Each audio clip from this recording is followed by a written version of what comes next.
This is the original esport racing game. This is iRacing.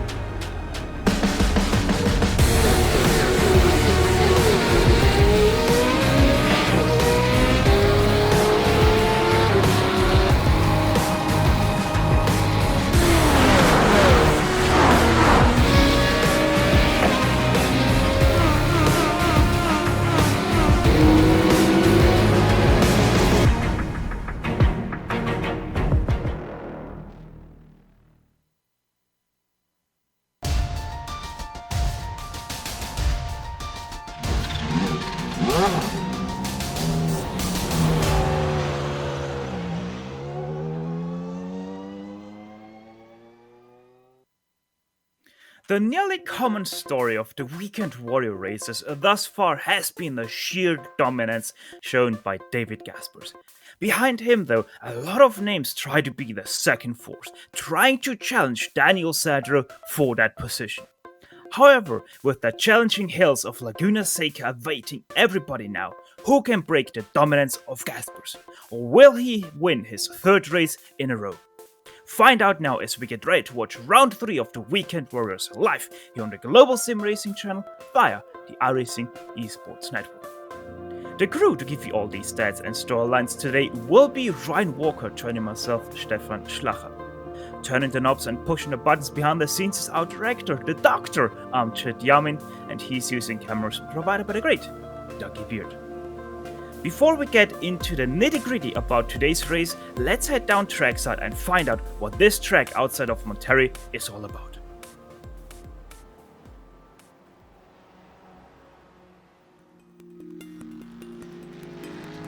Welcome to Laguna Seca. Located just east of Monterey, California, it's hard to deny that this is one of the more scenic American road courses.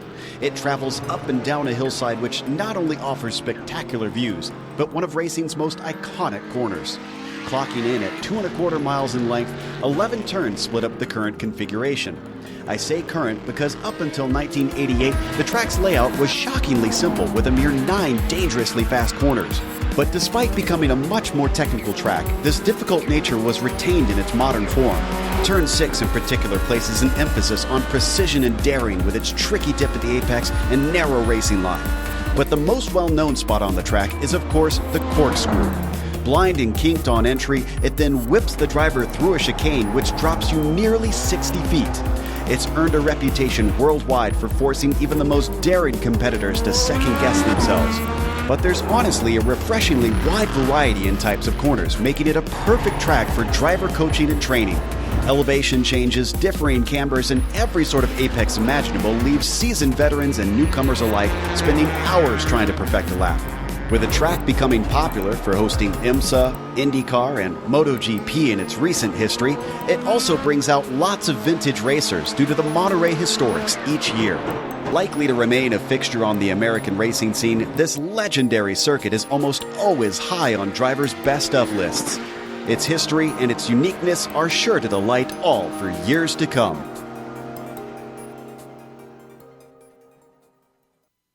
Joe Peak doing what nobody can do better, talking your lap around the WeatherTech Raceway, Laguna Seca. Now, as you might know already, the Weekend Warriors is brought to you by SimStickers. Whether it's button boxes, steering wheels, or keyboards, they have you covered. And if you use the promo code GSRC10 when purchasing, you get 10% off of all orders for the whole season. You can find out more at simstickers.co.uk. Good day to you, Ryan. Joe has already talked a bit about Laguna Seca. What else makes this track so special to drive? Yeah, Laguna Seca is one of the most fantastic tracks to race around in real life or in the virtual world. It's host to a different variety of series, be it the IndyCar Championship and also the WeatherTech Sports Car Championships. And also on screen right now, you'll probably see some details about the track, some little info about the track. 2.24 miles in length, or 3.6 kilometers if you prefer to use that, with an astounding 11 turns, 4 of them being right-handers and 7 of them being left-handers, and it is located close to the town of Monterey, California. And with that done, thank you very much, Ryan, with some information there on this track. We are already over to the championship standings. First off, as always, it's the Spec ones, which is, well, as it is the story of this season so far. It's David Gaspers leading 28 points ahead. And then, interesting enough, we had so many people running out of fuel, having problems in Montreal, that gap between Daniel Sadro and third place Fred Desai opened up to nearly a whopping 52 points between those two. Ian Haycock's 83 points behind, only 2 points behind Fred Desai, and in 5th place Albert Doherty, 90 points behind in total, but only 9 points behind Fred Desai. So really the big story is that big gap between 2nd and 3rd place in the Spec 1 championship. Now, Ryan, how are we looking in the Spec 2s? Hopefully a little bit closer. Yeah, absolutely. In the Spec 2 class, it's still really close in the championship between the top 5.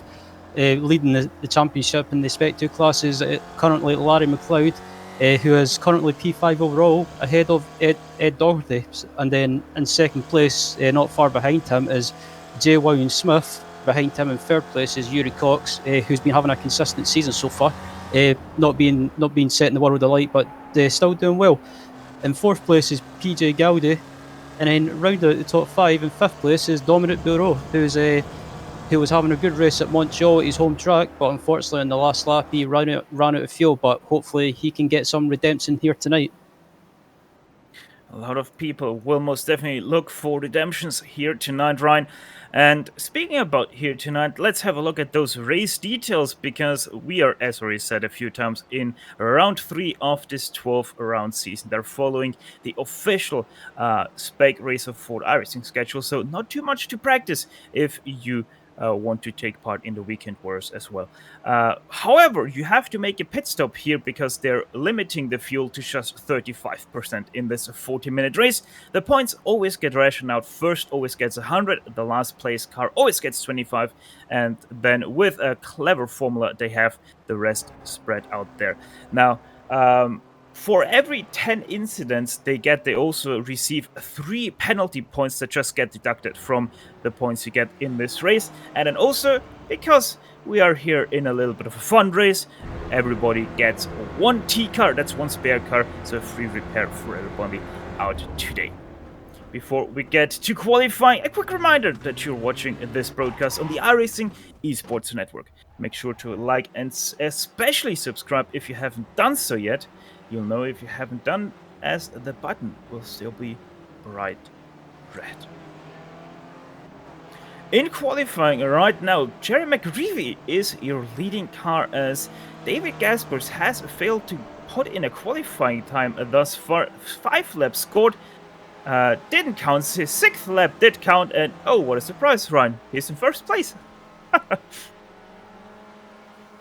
Yeah, David Gaspers. He always says that he doesn't really bother about qualifying. But yeah, as soon as he enters the session or enters qualifying, you just know he's going to be at the top. And if you see him at the top, then don't be surprised. He's always been really quick in the Spec Racer Ford.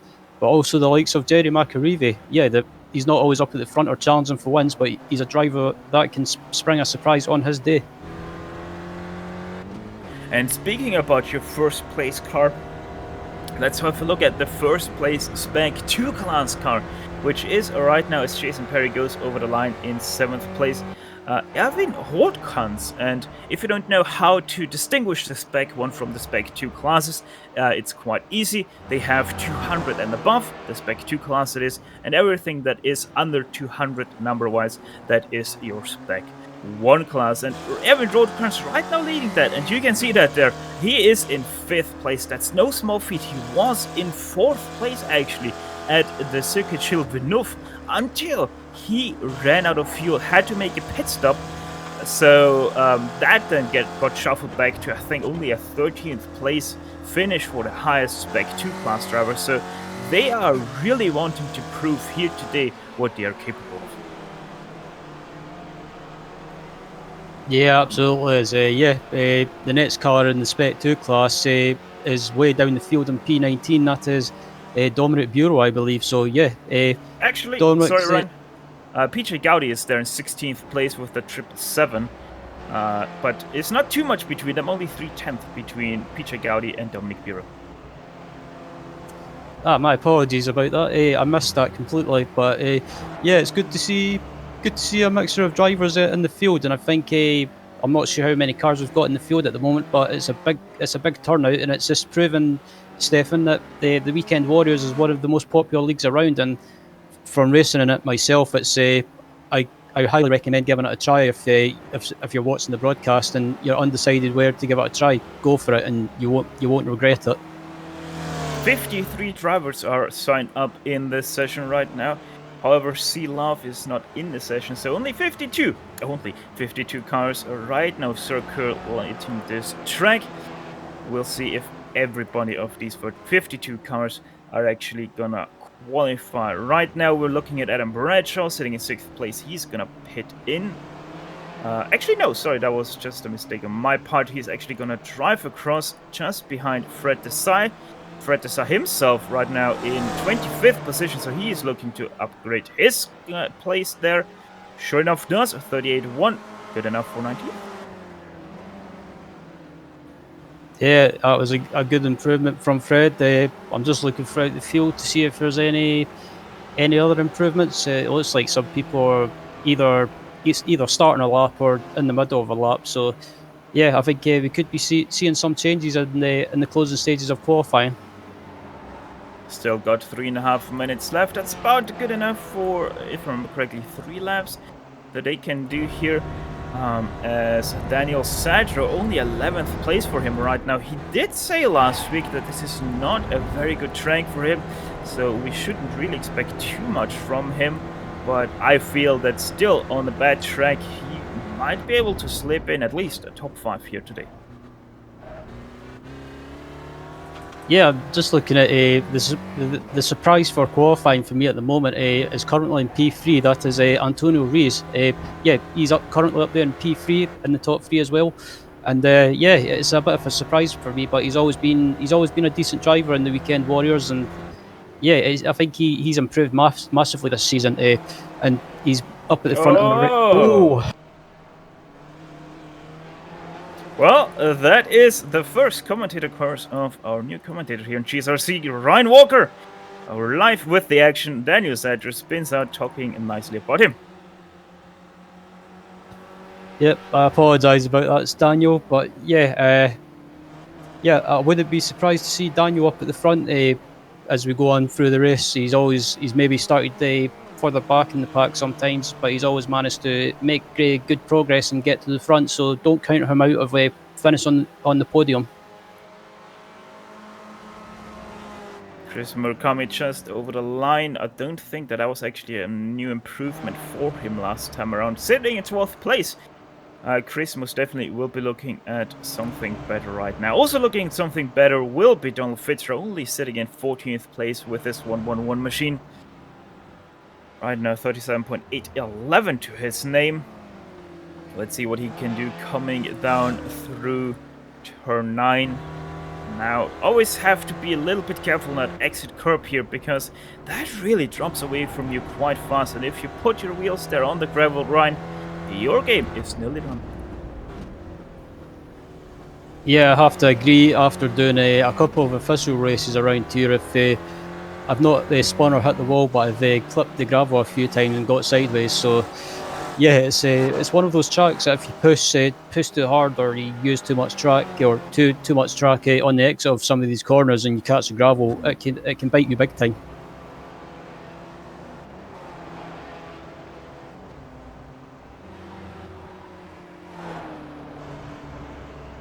Hugh Haycock's sitting in 15th place himself right now. The father of Ian Haycock. Sorry, the son of Ian Haycock. First time ever I get that mixed up. I think that's the right of the commentator in this series, the lead commentator of this series, to get those two mixed up, because it also happens quite a lot to our good Joe Peak. As Hugh Haycock makes his way through turn 9, makes it perfectly, uses all of the curb there. Let's see what he can do through turn 11. Perfectly lining up. Now a very hard braking zone here for the Spec through turn 11. perfectly squaring up that exit. Let's see what is good enough for him. It's a not counted lap.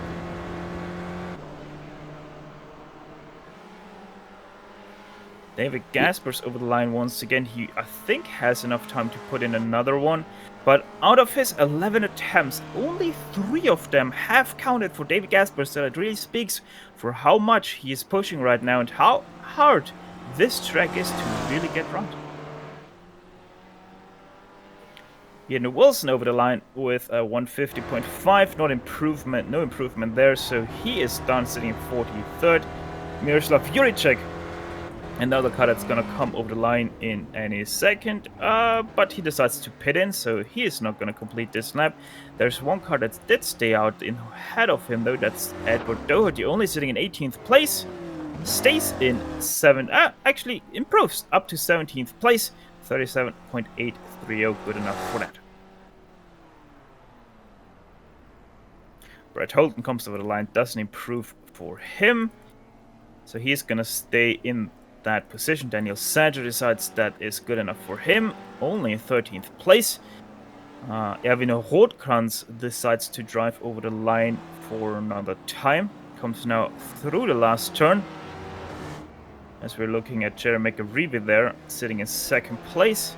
Erwin Rothkranz himself in 4th place. Let's see if he can improve from that. No, that was only a 47, 10 seconds off his personal best lap. Jeremy McAreevy, 37.0, not good enough to improve for himself, as I think that is everyone that has still time to do a lap.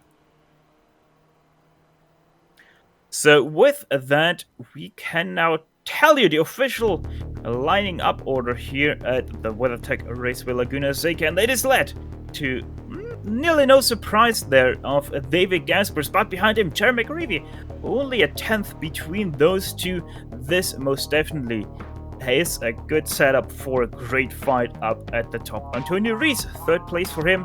Erwin Rothkranz, already your first Spec 2 driver, in 4th place. He most definitely will be looking at least holding that position, because he showed the potential of a top 5 finish already last week at the Circuit Gilles Villeneuve. 5th place went to Miroslav Juricek on the grid, with Jason Perry finishing out that 3rd row. Adam Bradshaw in 7th place alongside the 0-1 of Chris Murakami. Michael Shaw lines up in 9th place alongside the league host of Stevie Ray in 10th place. And rounding out the rest of the grid is P11 Pepe Vasquez Martinez, P12 is David Garado Sanchez, P13 is Daniel Sadro, Stephen Nelson in P14, Donald Fitterer in P15, Hugh Haycox in P16, Ed Dougherty in 17th, PJ Gowdy in 18th, Kurt Nunes in 19th, and rounding out the top 20 is Tim van Dormelainen. Fred Dessau is going to line up in 21st place. Also, he most definitely will be looking at least gaining a top 10 finish here today. Dominic Bureau, a little bit off color today compared to last week. Only a 22nd place right now. He was also the car that was challenging Erwin Rothkranz for that top 4 position throughout the race, only to run out of fuel on the track and not being able to get back to the pits. Billy Bob Wright, 23rd for him on the grid. The 49 driver in his 49 car most definitely will try to improve today. Michael Dobeck to 42 rounds out that 40 row on the grid. Ramon Regalado 25th for him. Brett Holton 26th. Bob Kerr only at 27th place for him. He's looking oddly off color throughout this season already. Nick Carty 28th to him. Emil Orso 29th, and in 30th, rounding out to top 30 drivers of this grid, Jori Cox.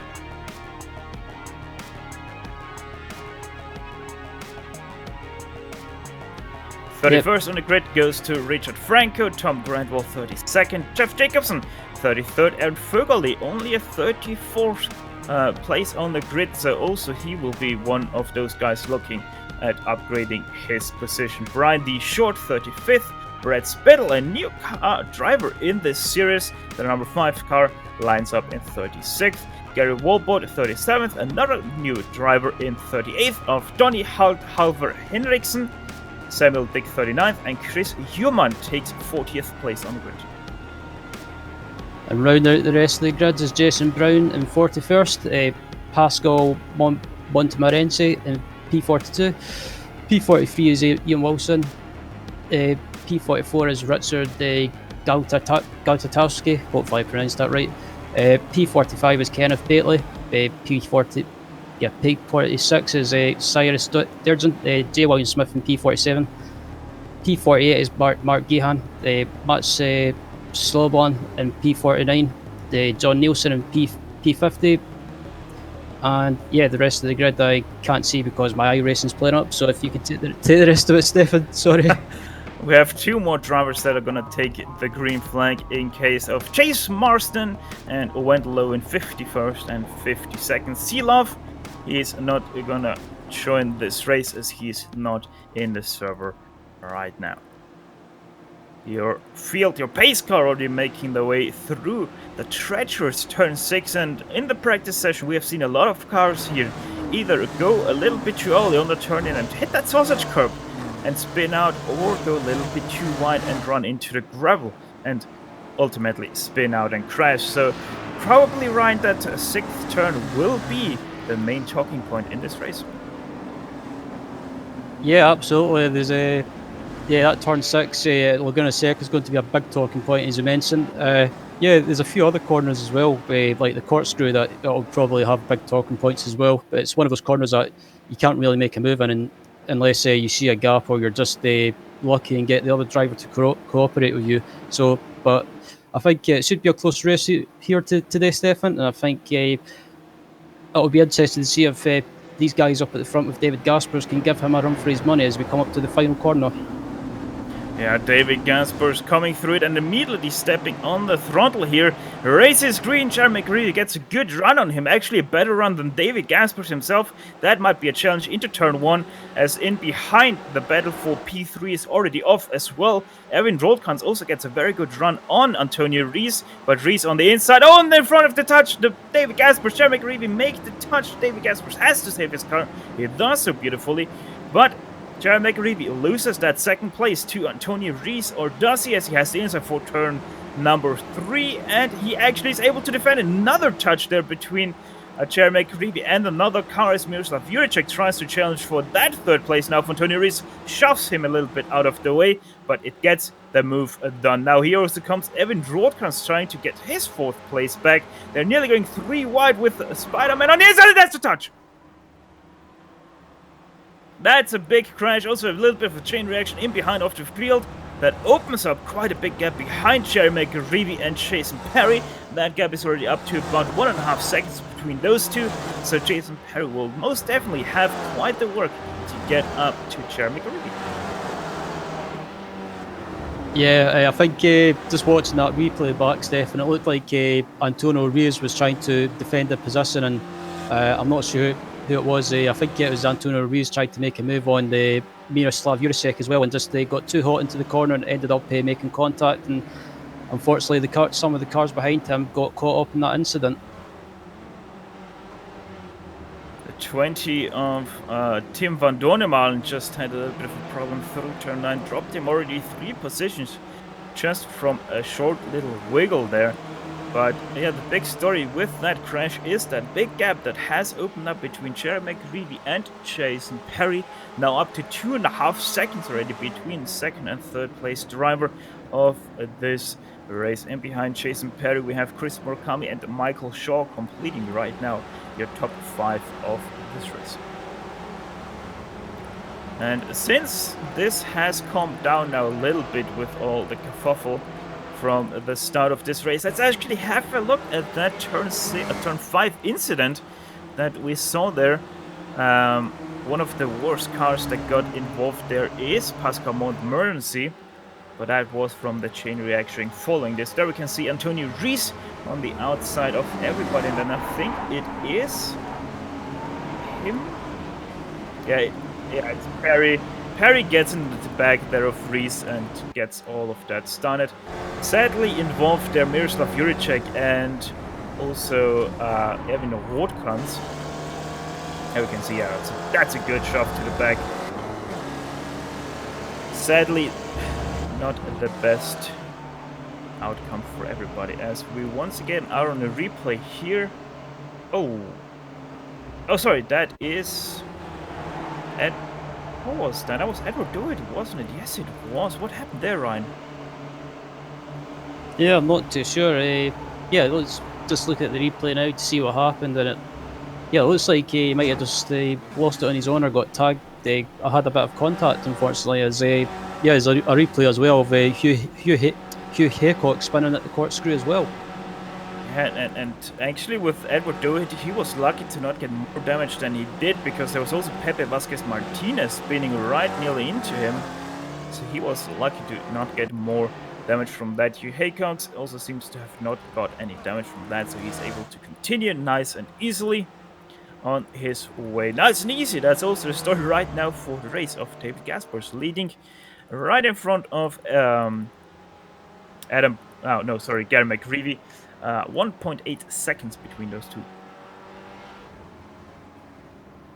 Yep, it looks like David and Jerry have managed to pull away as well and build up a bit of a gap to the pack behind them after that lap 1 mayhem. So yeah, these guys have managed to pounce on that and pull away a little bit, but the rest of the pack behind them are still really close for this battle for P3. Stevie Ray looking very racy in behind Chris Murakami for that 4th place, and Michael Shaw.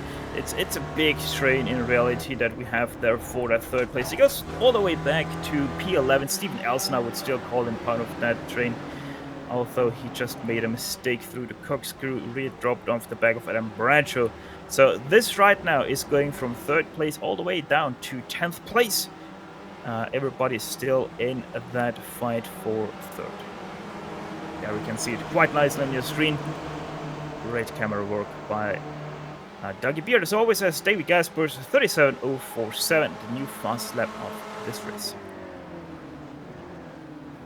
Indeed, as I look back up at the front as well, and it looks like Jerry's closed the gap a little bit on David, but he's not closed in it too much. I think he's just he's more than happy to sit in 2nd, then just sit behind David and maybe wait for the pit stops to try and gain some time on him, or maybe try and even take the lead. But yeah, these guys are just kind of just in a world of their own at the moment, and just more than happy to sit where they are as it stands.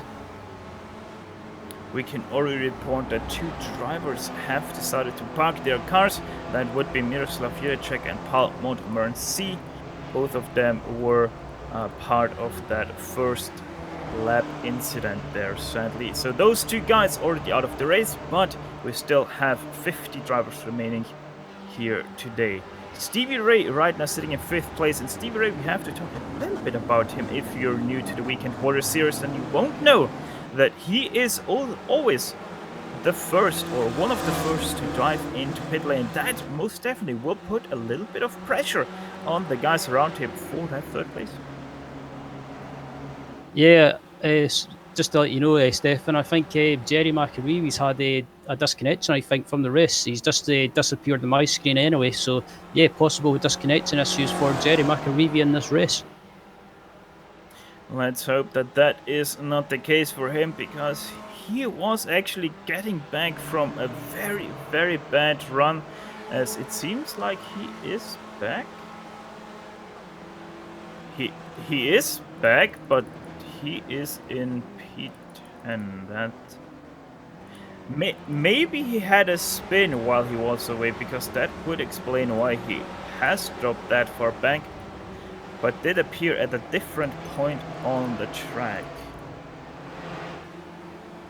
I'm just thinking as well, Stefan, I wonder if he had a screen freeze issue as well. He might have got a screen freeze, and yeah, that's another possibility as well. So I don't know if he's had a screen freeze, or maybe had a black screen as well. Maybe iRacing minimised, but yeah, it's a bit of a weird one, that.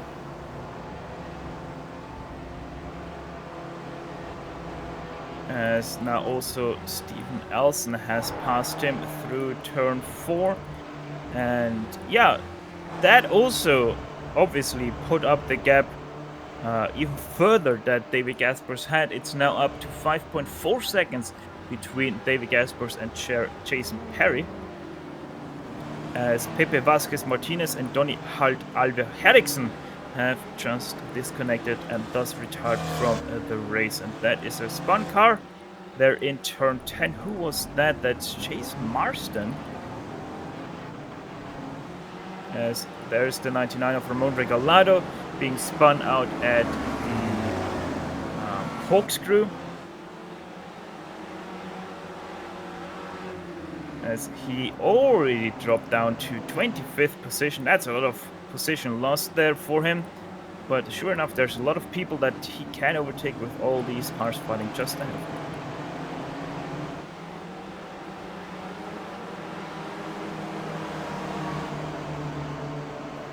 Yeah, I'm just looking through the field as well, and I'm looking at the battle for P13 at the moment between Fred Desite, PJ Gowdy, Kurt Nunes, and also in that pack as well as Dominic Bureau. So yeah, these guys are scrapping for just outside the top 10 as well. So still some good battles going on throughout the field.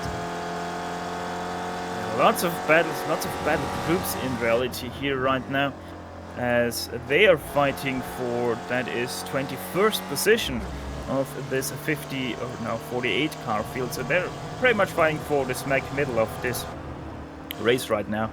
But everything still can change, as we soon are starting to get the first guys into pit lane. Right now, Evan Rothkranz fights for his 8th place down into the corkscrew against Adam Baracho, where these guys are going to come up to. Now, is there anything happening there? No, there's not.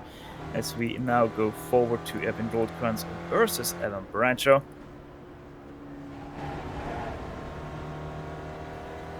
As I'm just looking at Daniel Sadro and P7 as well, it looks like, yeah, just looking at the back of Daniel's car, he's got a bit of rear left damage, so I don't know if he was one of he might have just got tapped from behind or nudged from behind in that lap 1 mayhem.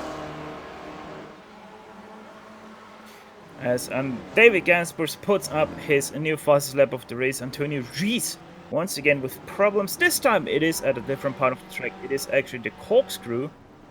Let's have a look. Seems like he got tagged by Ramon Regalado there. What happened? No. That is... Actually, I would say that he got... Yeah. That was quite a good billiard play by Ramon Regalado. I have to say that he used Tom Gradwell to take out Tony Rees. So, yeah. That was a little bit of a chain reaction. There was also another car spun out at the corkscrew, as Antonio Rees most definitely having a little bit too much damage for his likings. Oh, Steve Nelson just spun out of turn 6 right into the tire barrier, and that is his race right now done. Immediately went for the toe. Very frustrated with that mistake, sitting in 10th place, just running a little bit too wide. You're gonna see it here perfectly on our own board, and then hold on for that ride. As yeah, that's a new fastest lap for David Gaspers as well. A 136.996, I believe it was. So yeah, David does 36.753, new fastest lap. So now, what, 4 or 5 laps in a row he has set a new fastest lap. So most definitely David Gaspers on a roll right now. Also is the same thing for Hugh Haycox, as he just got past another car, putting him up from 26th to 24th in just 1 lap.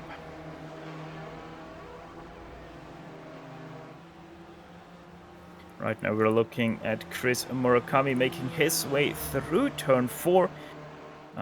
The infield that they have put in quite a long ways ago. At the very start of this track, they didn't have to just make a review with a mistake there. So it's all going downhill once again for him. That is turn 4, just after the Cooper tire bridge. Let's see what happened to him.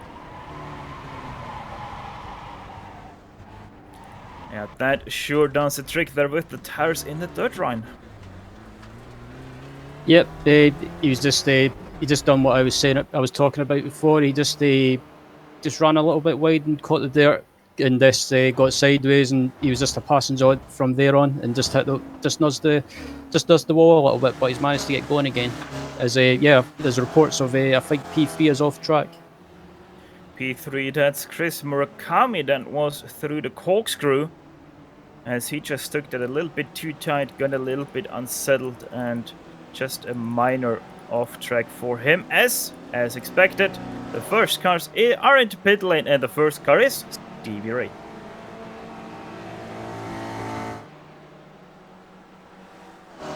Somebody just told there. Mr. Doherty. Let's find out what happened to him. Oh, he has it? No, he doesn't, and that's a wall. Oof. Yeah, Edward Doherty, not the race he wanted, but the race he also didn't deserve. That means our DNF list, Ryan, gets longer and longer. Yeah, I'm a bit confused why Doherty decided to just tow there. He could have, from what I've seen anyway, it was just a slight nudge in the front end. He could have got going and maybe got to the pits and took a fast repair or got a new car. But that's a bit of a weird one. I guess he felt he might have been a hazard possibly. But yeah, and also there's a big battle through or in the back of the field for P23 at the moment. To my knowledge, Edward Doherty did already have his free repair taken after that spin out of turn 6. So yeah, that is a very sad day for Edward Doherty.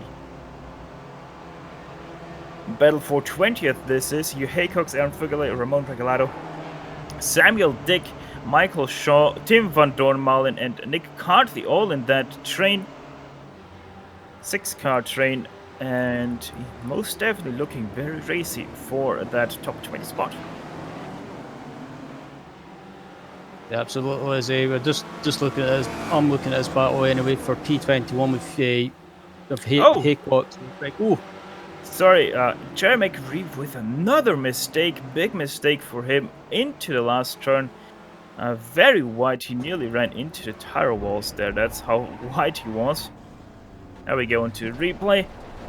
Just tires on the gravel there while braking never does the trick for you, and just takes a very scenic route through that last turn, drops him all the way down to just 14th. Yeah, I'm not sure what's up with Jerry. I don't know if he's struggling with maybe he's getting stutters or lag or something like that, but he's not. He had such a good start to the race and a good qualifying as well, and it's just kind of went downhill for Jerry. So I don't know if he's maybe struggling with maybe having technical issues, but he's just it's just not been his race. However, it has been the race of David Gaspers. Still your first place driver, 8.7 seconds ahead, and he is in total 11 seconds ahead of the battle for third place. That is still going on. Jason Perry has been able to kind of drive away from these guys. It's about 2 seconds now between Jason Perry, there we have him, and Chris Murakami. Nice livery, by the way, Jason, if you're watching this back. Very festive, if you would call it like that. Yeah, just looking at Jason's livery myself, and I have to say I do like it. It's very, very Christmassy as Donald Fitter is in the pits. A triple one into the pits. Right now your leader obviously is Stevie Ray in 16th place, so I don't think Donald Fitter will come out ahead of him, as Stevie Ray is already coming down the front stretch, has now passed him. So Stevie Ray is still your leader of the cars that have pitted already, down in 15th place.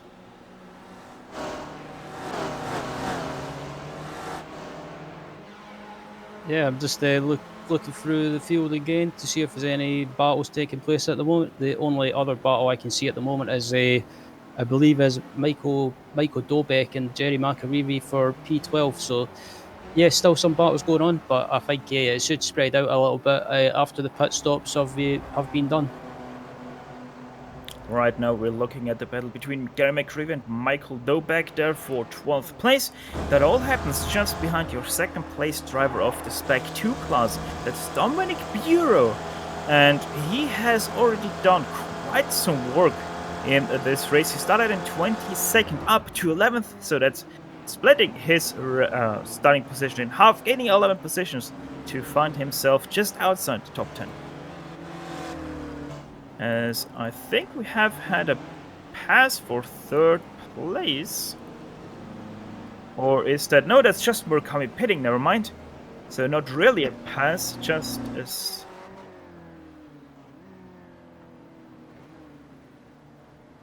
Did something happen to David Gaspers? He is now only 2.5 seconds in front, so he lost 6 seconds. And I think that was a kerfuffle with Kenneth Bately that he was trying to lap. Down the front stretch that was. Yes, it was really a little bit interesting. Kenneth... So we're now going up the corkscrew. He's gonna catch 2 cars quite quickly. Now one of them is going to be Tim van Dornemalen. There you can see him, the orange car. And right ahead of him it's Kenneth Bately. Tim van Dornemalen is gonna go into the pit lane just in a few moments. There he goes to the pit lane now. And then look out of turn 11 here. Just Kenneth Bately doesn't really know where he wants to go. David Gaspers runs a little into the rear of him, and I think he actually misses a shift because of that. And that would explain why he was so slow. Oh no, and Fitter with a mistake shouts nearly like it's turn 4. Yeah, just look at the replay to see what happened, and it looks like Donald might have just made a mistake, possibly, and just maybe caught the dirt. Oh, and Haycox with a mistake. You Haycox, that's it. That is, rather. And that is the turn 6 inside Sunset. Who was that car sneaking by? That was Aaron Fögerle. On board with him is going to show how close that was. As he now comes through turn 6 and... Yeah, that's enough for you to get through there, but also enough to make you a little bit anxious about where that car is going to go. Either way, it's 15th place now for him. Yeah, absolutely. Aaron's having a good race so far. He's unfortunately had to miss the last race at Montreal because he was away with family, I believe, for the holidays. So yeah, but he's back for this race at Laguna Seca, and he's having a good run at the moment in P15, and I think he's doing quite well in the Spec 2 class. So yeah, he's having a good run at the moment. But let's get back to the battle for 3rd place. David Garrido Sanchez right now trying to defend that one from Alan Bradshaw, Daniel Sandro and Erwin Roth-Kant. So it's still a 4-car battle for that 3rd place, just behind Jason Perry. He has pretty much disconnected from that group though, because he's 4.7 seconds ahead. Here comes now Adam Bradshaw to the inside of David Garrido Sanchez through turn 11. Will he get the better run? No, actually goes to David Garrido Sanchez there. Rothkans in the meanwhile spins out just behind him for 6th place, trying to get a good run for himself, but David Garrido Sanchez and Adam Bradshaw still side by side going through turn 1. Now they come up to the braking zone for the 2nd turn. That is the Mario Andretti hairpin. Sanchez with the outside line. Let's see if he can hold that one. No, Adam Bradshaw clears him by the exit of turn 2.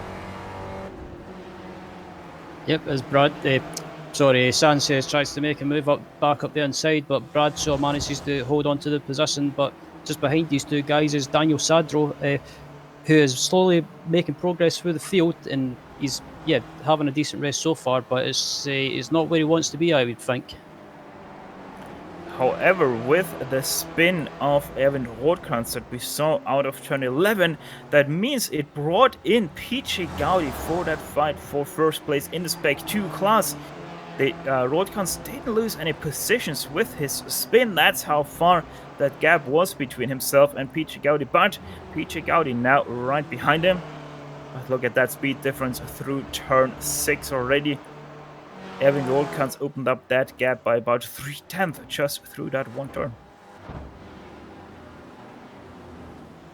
Yep, as we're just about past the halfway mark in this race. Oh, as PJ Gowdy spins at the corkscrew.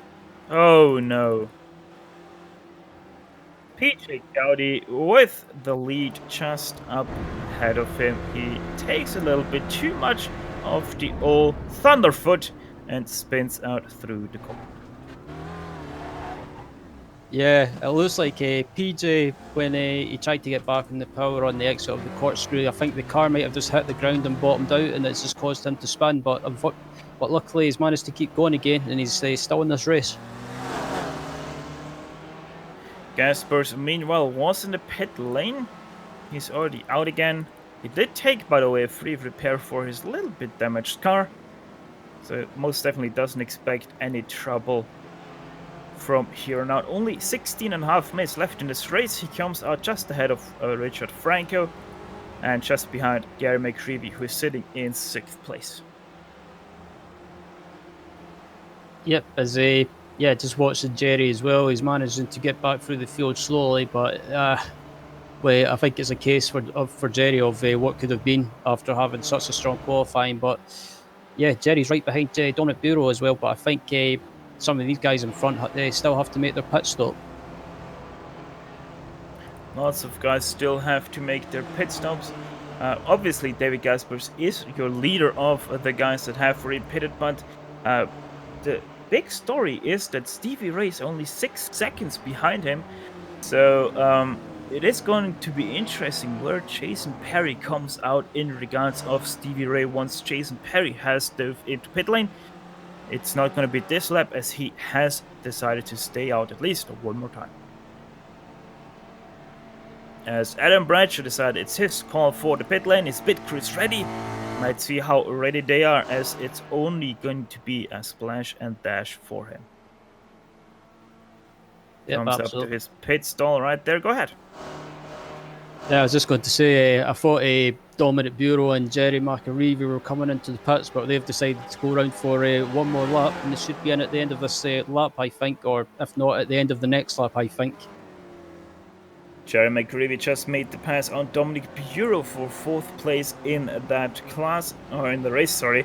Obviously 2 different classes. Dominic Bureau, though, already up to 5th place. That is obviously also a little bit skewed because of all the pit stops we have seen, but right now he is up from 22nd up to 5th place.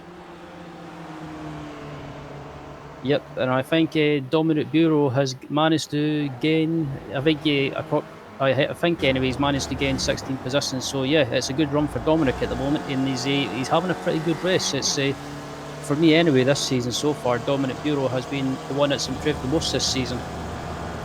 Oh, and I just saw Billy Bob Wright had to retire his 49 car in the British Racing Green, so he's not gonna finish tonight. Sadly, also once again a race to forget, the 2nd race in a row for him to forget, as Dominic Bureau just got punted by no less than David Gaspers. That's not a sight you see very often, but I think it was a little bit helped there by Netcode. Let's have a look. Was it square or was there room? And I think there was some room. Yeah, I just seen the replay as well. I think it wasn't intentional. It's just one of those things, just a racing incident with both of them being so close, as Dominic Bureau dives into the pits. Also, Kurt Nunes has now disconnected, so another car that joined our DNF list for today. Jason Perry in and out. He's gonna join the race in just a few moments. On this outside though, that is Stevie Ray. You saw him flash by there. Let's have a look at how that's gonna happen for them. And I think Stevie Ray might have a little bit of a shot here into turn 3. Let's see. He gets a better momentum, obviously, but he has to duck in behind Jason Perry. But the race for 2nd place most definitely on between those two. Yep, absolutely. As just looking back up at the front as well, it's still Sanchez leading with Rofkans in 2nd and McReeve in 3rd. And Stevie Ray tried to look to the inside there of Jason Perry. Decided better off it though into turn 5. One of your main overtaking spots beside the braking zone into turn 2. Let's see what happens here. A little bit sideways for Stevie Ray. Makes it though very quickly and swiftly through that 6th turn, as Erwin Rothkranz seems to have had problems into the corkscrew.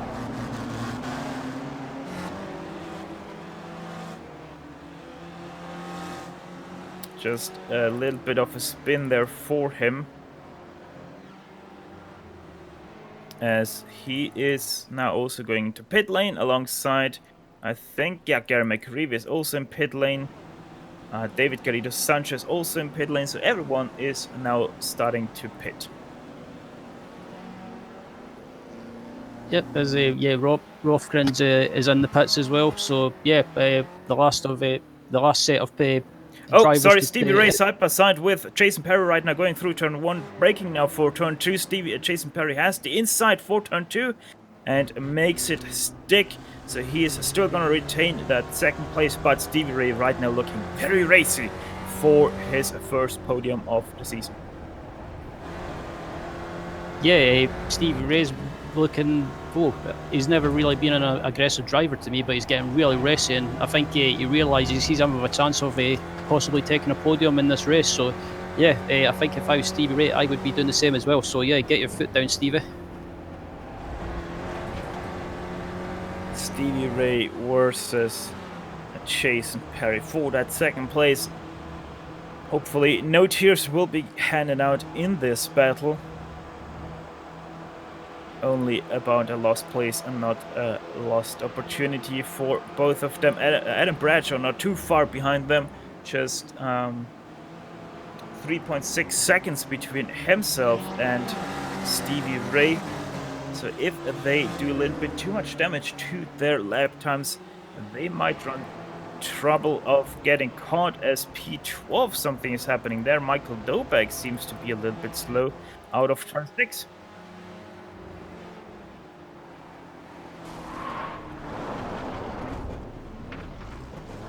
Whoa, okay, that's... yeah, let's have a look at the buff there. The chopper might give us a very good view of what happened there. Evan Rothkranz on the inside there, the black and white car, and just oversteers and right into the 42 of Dobek. Yeah, very unfortunate. Dobek seems to have not gotten too much damage from that, as he's still continuing very swiftly.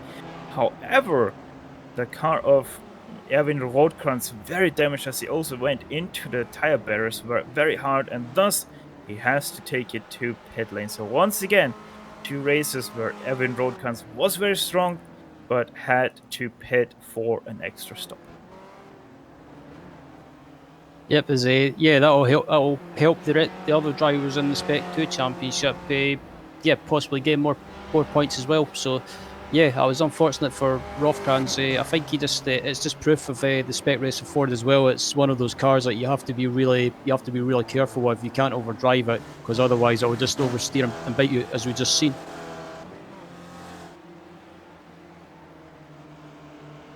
The battle for P2 still is on between Jason Perry and Stevie Ray. However, Stevie Ray has lost a little bit of ground to Jason Perry in the last lap. I think Stevie Ray made a mistake there. But I still do think that this battle for that 2nd place is not over yet. There you can see the gap. 8/10 as Sadro had a mistake through the last turn.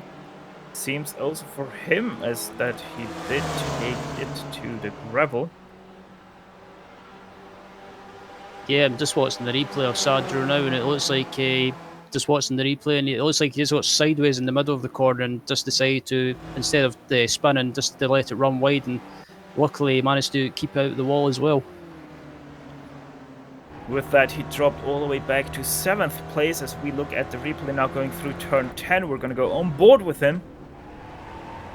I don't want to know how Dougie Beard shoots these kind of scenes, but either way, it's Daniel Sander with a lot of oversteer there coming off the brakes, decides to take it to the gravel and lose a few positions instead of the race. Yep, absolutely. just looking back up at the front as well, and it's still David Gaspers leading the race from Jason Perry and Stevie Ray in third place. Yeah, second and third place still very hotly contested as now Jason Perry runs into traffic in case of Chase Marsden and Mark Geehan. So he's right now getting held up already through turn 6. Now they're going to turn 10, still behind them. Can't find a way past. As Chase Marsden also doesn't look like he's wanting to give up that position. Stevie Ray gets a little bit wide, and there's a little bit of a tap on the back of Chase Marsden, letting him know that he should probably move out of the way there for that second place battle. Jason Perry now on the inside of Mark Geehan. Stevie Ray very late there on the brakes for that second turn, but he makes it work.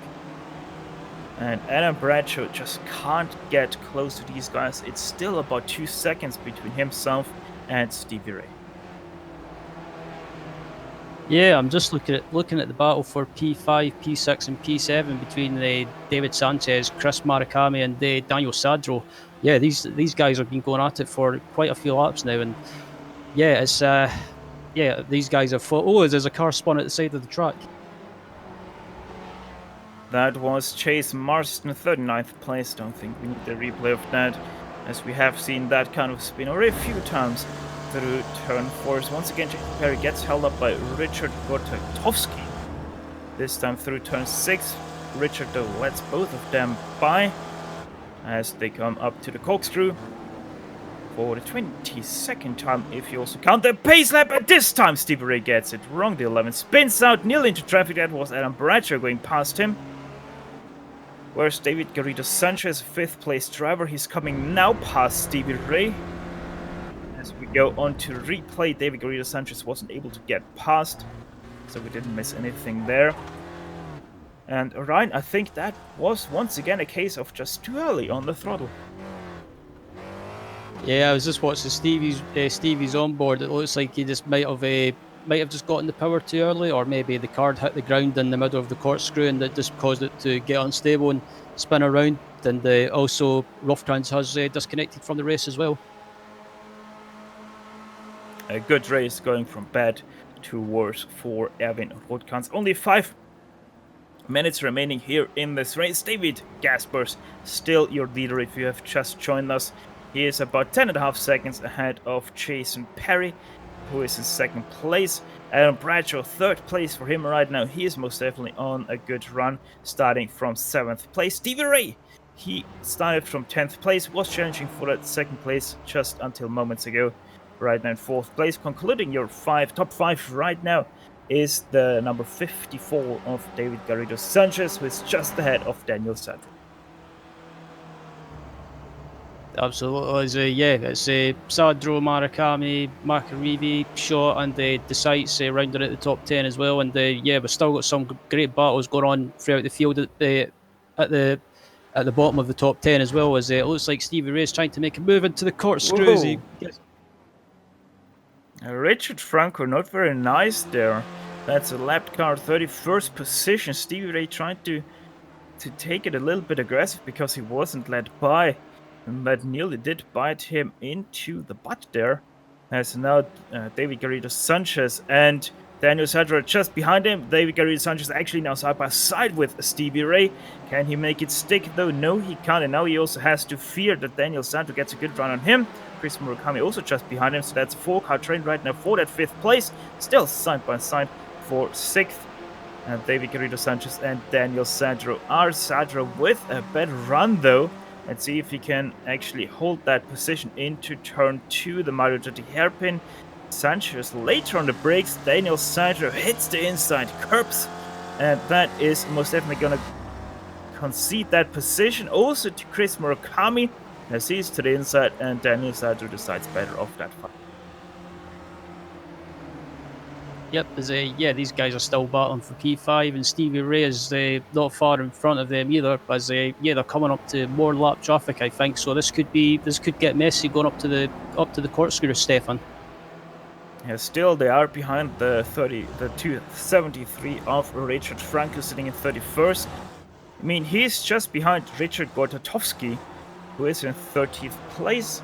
So I'm not 100% surprised that Richard doesn't really want to give up that position, but yeah, I don't know. He's having a battle behind him that is for 4th place, and now he goes out of the way with a little bit of a spin through the corkscrew.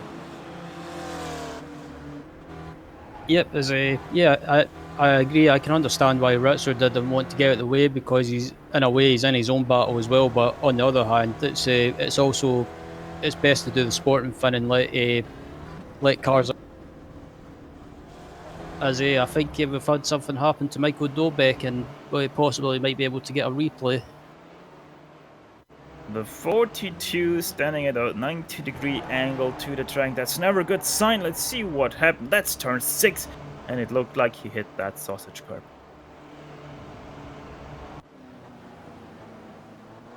As Stevie Ray and David Garrido Sanchez just make their way past Mark Geehan. Mark Geehan, though, not giving up the position to David Garrido Sanchez. Sanchez really has to work for it, losing a lot of ground to Stevie Ray. The lap car is not really nice to your leaders today. Very unlike this series, but now also the rest of them get past Daniel Sandro, Chris Murakami, make their way past. But that did open up about a 1 second gap between Sanchez and Stevie Ray for the 4th position. Yeah, I'm just looking throughout the field as well in the Spec 2 class, and I'm just looking at Aaron Vegley as well. He's currently in the final podium position in the Spec 2 class, and he is only 2 seconds ahead of Yuri Cox.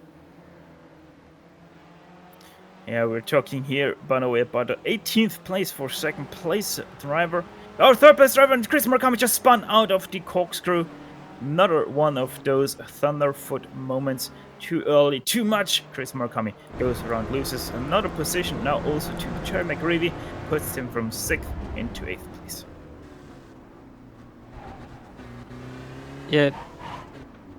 As we are looking at that, we can report that David Gaspers has taken the final lap of this race. The number 1, looking to make it 3-4-3 in the season. Who can stop this man? Most definitely, it's not anyone here today. Maybe himself, he still has a little bit to go. Let's hope nothing happens to him in the rest of this race. Yeah, as I'm just looking at the 2nd place and 3rd place as well, it looks like Jason Perry and Adam Bradshaw are just in a land of their own. So, yeah, it's just a case of those guys getting to the finish and taking the final 2 podium positions. But, yeah, behind those guys is still a battle going on for a couple of positions in the top 10.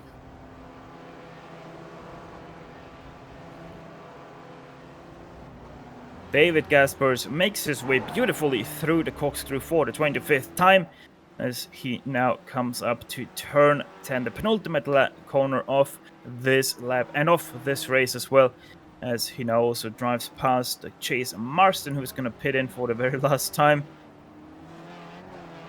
David Gaspers, through your last turn, doesn't spin out. That means that he is going to be your winner of round 3 here of the Weekend Warriors at WeatherTech Raceway Laguna Seca. Going down to P8 between Chris Murakami and Michael Shaw. That is the first battle that is going to come over the line. As now also Jason Perry makes his way over the start-finish line to make his position fixated. Chris Murakami looks right now as he's going to take him at 8th place. Just ahead of Michael Shaw as they make their way out of turn 11. Michael Shaw nearly spins out, loses a lot of momentum there. That means Chris Murakami going to be your 8th place finisher here today. Yeah, I'm just looking at the battle for P13 between what looks like Dominic Bureau and Emil Ozer. As Bureau spins in the final corner. 15th place is Antonio Rees. Let's see if he can capitulate on that. As no, he's actually out of fuel. Let's see. Antonio Rees out of fuel. Can he actually get up the hill here? Yes, he can. Is there anyone? 16th place Bob Kern. Too far away from him, so he's not going to be able to take that position away from him. As in P19, Brett Holton now in 20th. Seems like he's also out of fuel. as Yuri Cox is going to take home that 19th place. 20th place might be taken by Nick Carty if he's fast enough, and sure enough, he not is. Or is he? Oh, he was? Not. He was not, no. So Brett Holden took home that 20th spot. As it seems like a few cars still have to finish, but don't worry, this show is far from done. We're gonna step aside for just a few moments to take a breather, but we will be quickly back for the post-race show where we will run you down the unofficial finishing order, talk to some of the drivers, and close off an eventful race. So don't step away too far, as GSRC will be back after these messages.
We welcome you all back to the Weekend Warriors post-race show, streaming to your home on the Global SimRacing Channel via the iRacing eSports Network. And on top of your list of the finishers here today is number 1, David Gaspers, starting from first. He's finishing first in 41 minutes and 30 seconds. 30 seconds behind him was the car of the Jason Perry, 97 car of Jason Perry. He started in 6th place to come home in 2nd. Adam Bradshaw, the 25 car, 3rd place for him. Stevie Ray, the organizer of this league, a 4th place finish for him, the first top 5 of this season. Same goes for David Garrido Sanchez, who started in 12th place to finish in 5th. Daniel Sadro, the 51 car, only in 6th place here today, but after 2 2nd place finishes and calling this track not his best, that is still a very good result. Jeremy Greavy, 7th place for him. After a very disappointing race, he still should be very glad about that 7th place. Chris Murakami doesn't gain a single position from his starting grid to finish in 8th place. Same thing for Michael Shaw, 9th to 9th for the number 55 car. Rounding out your top 10 of this field is Fred Desai, who started in 21st to finish in 10th place. Yep, and rounding out it's the rest of the top 20 is 11th place, Donald Fitterer, PJ Gowdy in 12th. 13th was Emil Ozer. 14th was Dominic Bureau. Antonio Ruiz finished in 15th. Bob Kern finished in 16th. Ramon Regalado finished in 17th. 18th was Aaron Vegley. Yuri Cox was in 19th. And round out the top 20 was Brett Holton. 21st went to Nick Conti, who started in 28th. 22nd went to Michael Dobeck of the 42 car. He started in 24th, and then the very big gainer of this race, he started in 47th. It's the number 299 of William Smith. 23rd he finished. That's quite a lot of positions gained for him. The last car on the lead lap is Hugh Haycox. We have a lot of cars to go through and only so little time, so the rest of your field is gonna scroll leisurely through your screen and make a big cheer if you see your most favorite driver in that list. Now joining us for the interviews, it's David Gaspers, the man, the myth, the legend, your first place driver for the last 3 Grand Prix. David, how does one stop your dominance? I don't know. Today would have been a good chance, actually, because I count this as one of my weakest tracks. And once again, I messed up. I spun once. And yeah. But the others had trouble as well, I think. Yeah, especially Gary McReevy there just suddenly drops and then appears only in 10th place. That was a little bit interesting. But David, Gary looked the most racist out of all of them, and it seemed like he was able to go your pace until that very interesting incident with him. Yeah, he was about the same pace. I think he was a little bit slower after I got him out of a draft in turn 1 or 2. I slowed down a little bit to keep the tires cool, so I had a better pace at the end of the race, but yeah, I didn't need that in me. No, you really didn't need that at the very end. Still, first place finish. We're gonna go next week to Silverstone Southern, a very interesting track. How are you looking at that one? I don't know what the layout looks like. It's pretty much just the 2 straights connected by well, it's the old layout, the old starting grid, and then just taking a right at the Maggots Beckett section, if I remember that. Yeah, let's see next week. I hope it's better than the international layout. I didn't like that. Well, we're most definitely gonna see that, David. Yeah, thanks for talking to us, and yeah, Happy New Year to you. Yeah, same to you. That was David Gaspers, your first place finisher for the 3rd time in a row. Next up, it's Ryan Walker talking to Jason Perry. Yeah, Jason, I have to say that was a good drive by you today, managing to finish in 2nd place after starting. I think it was somewhere in the middle of the top 10 at the start of the race. And how was the race from your point of view? Hey Ryan, thanks. Yeah, apologies for the first lap incident. I went back and had a look at it, and I think there was some netcode between myself and Antonio, and then Antonio went and speared off Miroslav. So apologies to those guys and anybody else who got caught up with it. Yeah, pretty straightforward race. I was a bit concerned when I came out of the pits with Steve right behind me. Had to race out of the pits to get in front of him, and then he stuck pretty close for a few laps, but ended up committing suicide in the corkscrew. And after that, it was pretty simple. Yeah, you were in the 2nd place, I think, after the pit stops towards the end. Also, how was the traffic from your point of view? Did you think did the traffic for you anyway cooperate with you, or did they make it easy to lap then? On the broadcast, we've seen that some drivers were being a bit were unwilling to let you by that easy. I think I don't think anyone was blocking intentionally, not that I saw, but I did have some scary moments where I think people just don't really know how to let traffic through there. They don't really like lifting off on the straights and just letting you past and try to let you through in corners or try to do one more corner. So I had a couple of hairy moments up into turn 6 with people going very slow on the racing line. But I think everyone was trying to cooperate. It's just maybe they need to have a few lessons. Good stuff. Yeah, just before we let you go, what do you think of the layout at Silverstone being used next week? Are you a fan of it, or is it a track that you're not really fussy about? I don't even know which layout we're using. I believe it's the old Silverstone, so not the new one, but yeah, yes, Okay, yes. well, I own the old Silverstone, so that's a bonus. I haven't bought the new one, so that's good. Yeah, we'll have to see which layout we're doing. Is it the GP layout?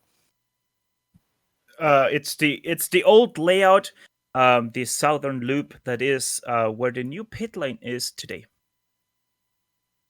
Okay, that could be fun in this car. We shall see.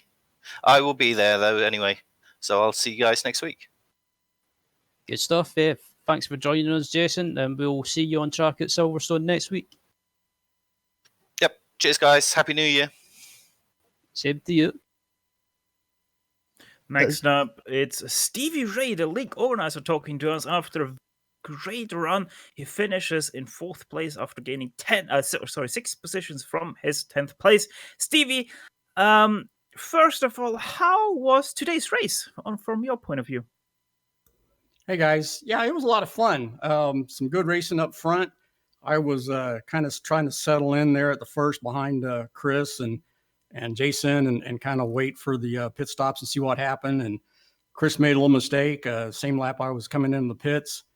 And then after that, just kind of rode around for a while trying to make the best of it. And when Jason came out right in front of me, I knew it was on for the podium there. So that was going to be a lot of fun. Well, Stevie ultimately finished in 4th place. That still must give you a very good boost coming into next week. That is going to be Silverstone Southern, probably. Yeah, I'm hoping I can make it. First of the year, my work schedule changes, so it's going to be tight. I'm maybe pulling a Jerry McAreevy and popping in right at qualifying or race time. So we'll see what happens. But I just want to say Happy New Year to all these Warriors. They made a great year so far, and this season is starting out awesome with these large grids. Someone for everyone to race with, and it's turned out to be a lot of fun.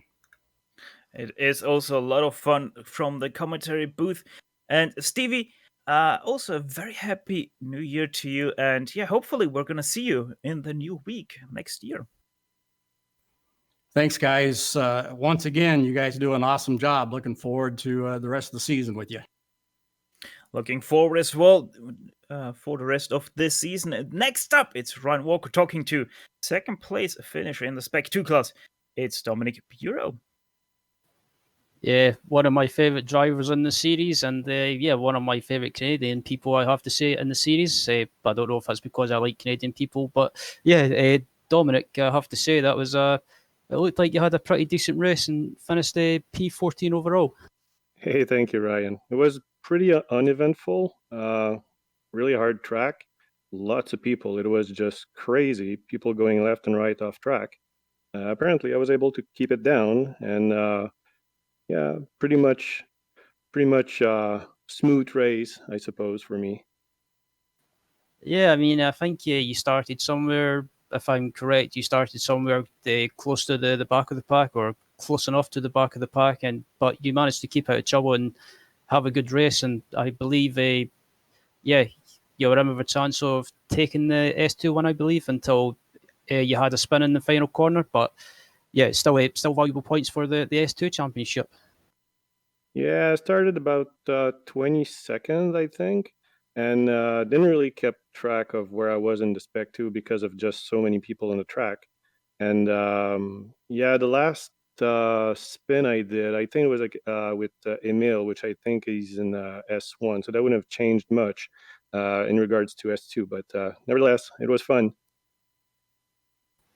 Yeah. Also, talk us through the incident with David Gaspers. What was your view on the incident from your view? Oh, that's fairly easy. I came up just before the corkscrew, and Jerry was in front of me.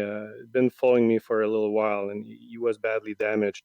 And I knew sometimes his car was pulling on one side when he was braking. Well, at least that's what I was seeing from behind. So I just gave him some room, braked earlier. Didn't really realize that David was so close to me. and he just bumped me. And I was talking with him. He thinks there's probably some netcode in that, because I think he didn't even get a incident point for that. But anyway, I mean, it's just a bump. Go back on the track and we go back at it again. Good stuff. Just before you leave, what's your views on the Silverstone layout being used? What's the 2007 layout, I believe? What's your view on it? Have you ever raced it before? And if so, what do you think of it? I have nothing to say about Silverstone. I tried it in other games, in other sims. Never tried it on iRacing. Not really a track that I like. So I'm sorry about that. I can't really say anything about it. No worries. Thanks for joining us, Dominic. And hope they look forward to seeing you on track next week in the Weekend Warriors League. Yeah, sure thing. Thank you, guys.